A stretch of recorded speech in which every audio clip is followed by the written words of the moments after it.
Tis Catherine Beasley with tonight's episode of All Things Alzheimer's and caregiver related. And this discussion about a power of attorney comes from, yet again, a question that was added in one of the groups that I am a part of. And the situation is that the woman is and has power of attorney for her mother and had a power of attorney for her mother in place, and every place she took care of it, or accepted it, right? But now her mom is in a rehab location, and when she presented the paperwork for the power of attorney, the staff member at the rehab facility said it's no longer valid. And so I'm listening to or reading a bunch of the feedback coming from numerous members of the group regarding, staff member doesn't know what they're talking about. The power of attorney, if you had it and it worked everywhere else, why isn't it working there? Don't take that staff member's word for it, right? Get a lawyer, all of that good stuff. And so I wanted to come here and have a quick discussion about power of attorneys for your benefit, because it is a big deal and there are some nuances to power of attorneys that you need to know so that you can have the proper documentation in place when you need to. Hi, Jessica, I love you. When you need to care for your loved one, right? And so again, the issue is the power of attorney was working everywhere. She'd be able to go to the doctor with her mom and talk for her and do different things. But then at this rehab facility, they're not accepting it any longer. And that is because there are multiple types of power of attorneys. And you need to make sure that you have the right one in place. So the first thing I'm going to tell you is I am not a lawyer. That means that I am not giving you legal advice. And that also means you need to get a lawyer to help you navigate this time in your life where you need to have the proper documentation in place so that should you need to care for your loved one, in their stead, you are able to do so without anyone being able to legally tell you that you can't do what you actually need to and may have already been doing de facto, right? But now you try to do it and they say no, and they actually are correct. And now you're messed up, right? So two is you need to get an attorney to go through these documents and figure out what it is that you need to have in place, and to create them. And two, you need to talk to an elder care attorney. And I know attorneys cost money, but these attorneys are worth their weight in gold when it comes to ensuring that you are able to take care of your loved one's health needs as they become incapacitated and can no longer do so for themselves, and their financial needs, right? And so there are multiple types of powers of attorney. Healthcare power of attorney and financial power of attorneys are the two types, overarching types of powers of attorneys. And within those, financial specifically too, there are multiple levels to it. So a healthcare power of attorney specifically says that you are able to act on behalf of your loved one, in the event that they are not able to do so on their own behalf when it comes to making healthcare decisions, right? When you hear the term standard term of power of attorneys, there's a separate, right? Financial and other activities are the others, and then the healthcare power of attorney is specifically that, right? The other is that for the financial ones. And so there are four different types. A limited power of attorney says that there's a specific event. Maybe you're going on vacation, or maybe you're out of town when you're closing on a house. Like there's a specific event that you need someone to be able to act on your behalf. And so you sign over power of attorney. They act as your agent, signing for your deed for your home, whatever it is, for that specific event for a specific amount of time, and then they are no longer able to act on your behalf thereafter. After that event happens, after the time frame that you set it up, if you're going out of town for a year or two or something like that, right? For that time frame, someone who has limited power of attorney can act on your behalf for your financial issues, and then after that time frame, or after you revoke it, right? Then they no longer can act on your behalf. So that's the limited power of attorney.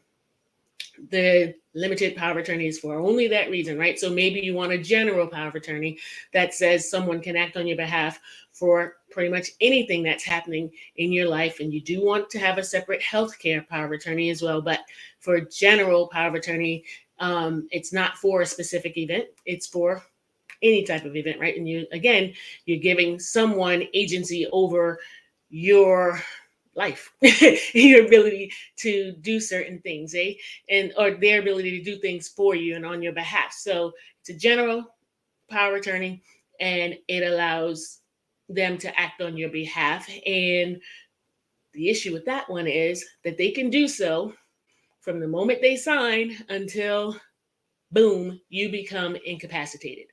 What does that mean? I want to read it because I want to make sure I say it correctly, right? A person is deemed legally incapacitated when their decision making skills are either temporarily or permanently impaired due to illness, injury, or disability. So, in this instance, where the young lady or the woman whose mom went to rehab, she had the power of attorney, but because it was either a limited or a general type of power of attorney, um, as soon as her mom was deemed incapacitated, she could no longer act on behalf of her mother. No matter that you've been taking care of your mom for however long and in charge of her well being and making these decisions for her, right? Now, because that one person understands the law and powers attorneys fully and is challenging it, you can no longer do so on their behalf. And oh, now your mom is suffering from Alzheimer's. So technically, she can't sign a power of attorney at that stage, right? Because she's already incapacitated. So if you're caring for a loved one who's elder or and potentially going to need you to be able to act on their behalf, you really do need to ensure that you have the correct power of attorney in place, one that allows you to continue to act on their behalf in the event they become incapacitated. And that is one of two additional types of power of attorneys: the durable power of attorney or the springing power of attorney. The durable power of attorney says, like the general power of attorney, lets someone act on your behalf across the board for many different um, reasons. However, at the point that someone is deemed incapacitated, the durable power of attorney remains in effect. So you want to make sure that you have that type of power of attorney in effect should you want your loved one to continue to care for you in the event of your incapacitation. The springing power of attorney is the same as a durable power of attorney, except it comes into play when you become incapacitated and you identify the specific event. And for each of these types of power of attorneys, the same as one is called a limited and kicks in for that specific event or a certain amount of time, you can be really general or you can be very specific as to what it is someone is able to do on your behalf, right? And so just because there's general paperwork that you can sign to get a power of attorney in effect for you does not mean that that's all that they're responsible for or everything that they can be responsible for. When you engage with a lawyer, you can add different paragraphs to that item that state exactly what someone can and cannot do on your behalf as you sign over agency and allow them to act on your behalf, right? So prevent them from doing certain things, but allow them to do others when you are creating this document. So you want to be very clear about who you're putting in charge of and giving a power of attorney to. And we'll talk about that in a moment, right? But a springing power of attorney is like a durable power of attorney. It remains in effect when your loved one becomes incapacitated. However, the springing power of attorney only goes into effect when the incapacitation happens, not prior to, versus the durable. As soon as you sign it, it is in effect, and that person can act on your behalf even if you are not incapacitated, even if it goes against your wishes, right? Because you signed that document. In each instance, you want to make sure you get that document notarized and signed by two witnesses, and that makes it legal. And then in certain states, depending on the type of power of attorney, you need to file it with the court, whichever one it is, right? So I'm going to stop there and not go too far into those rules because, again, you need to fill this out in the presence of a lawyer. Talk to an elder care attorney in the event that you're doing it for your elderly loved one, right? To make sure that you're dotting all of your I's and crossing all of your T's. So I won't go into all of what's required, and because each state has different requirements too, depending on the different types of power of attorney. What I want to talk about now is who should you give power of attorney to, right? You have your husband or your spouse, right? Husband or wife. You have your children who could be your power of attorney in whichever instances of whichever type. You need that you would allow to act on your behalf because you feel like they would do so in an honorable way, right? But stuff happens, eh? You have family members, your child is perfectly fine, trustworthy, etc. You sign over and let them be, or your child become your power of attorney. Extreme example, your child becomes a crackhead. So now your child has power of attorney and can go into your bank account and take out money and make decisions on your behalf because they're your power of attorney, right? That's an extreme example, but again, the point is to make sure that you take the time to think about who it is that you're giving this power to, and maybe you give the powers to different people so that there's some sort of checks and balances when it comes to certain things.